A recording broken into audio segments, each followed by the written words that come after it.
నమస్తే, welcome to iDream. నేను మీ మాధురి.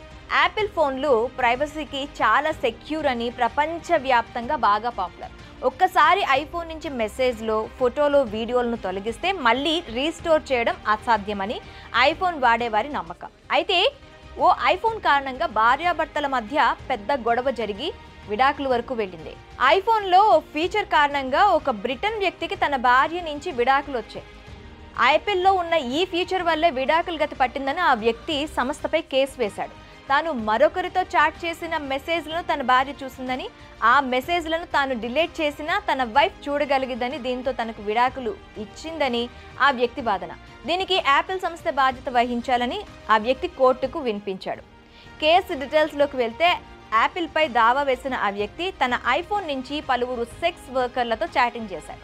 ఆ తర్వాత తన భార్యకు తెలియకూడదని వాటిని డిలీట్ చేశాడు. కానీ భర్త ప్రవర్తనపై అనుమానపడ్డ భార్య మరో పరికరం ద్వారా ఆ డిలీట్ చేసిన మెసేజ్లను చూసింది.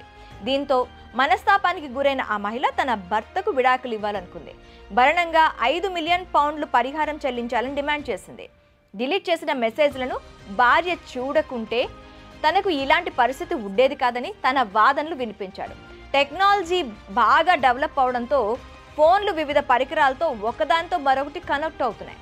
ఆ బ్రిటన్ వ్యక్తికి సంబంధించిన ఐఫోన్ అతడి కుటుంబానికి చెందిన ఐమ్యాక్ సిస్టమ్కు కనెక్ట్ అయి ఉంది. దీంతో ఆ వ్యక్తి తన మొబైల్లో మెసేజ్ని డిలీట్ చేసినప్పటికీ అది ఫోన్లో మాత్రమే డిలీట్ అయింది. కానీ అతడి ఫోన్తో కనెక్ట్ అయి ఉన్న ఐమ్యాక్లో ఆ మెసేజ్ డిలీట్ కాలేదు. ఫోన్లో మెసేజ్ డిలీట్ చేసి హ్యాపీగా ఉన్న ఆ వ్యక్తి ఐమ్యాక్లో డిలీట్ కాదన్న విషయాన్ని గుర్తించలేకపోయాడు. దీంతో భార్యకు అడ్డంగా దొరికిపోయాడు. కోర్టులో యాపిల్ సంస్థపై 53 కోట్లకు కేసు వేసిన సదరు వ్యక్తి తన వాదనలు బలంగా వినిపించాడు. తన ఫోన్లో మాత్రమే మెసేజ్లు డిలీట్ అయ్యాయని, ఫోన్తో కనెక్ట్ అయిన ఐమ్యాక్లో మెసేజ్ డిలీట్ కానట్టు వార్నింగ్ వచ్చినట్టయితే తన పరిస్థితి మరోలా ఉండేదన్నాడు. యాపిల్ ఫోన్ వల్ల తను 53 కోట్లు నష్టపోయానంటూ సదరు వ్యక్తి కోర్టులో మొరపెట్టుకున్నాడు. ఈ న్యూస్ ఇప్పుడు బ్రిటన్లో సెన్సేషన్గా మారింది.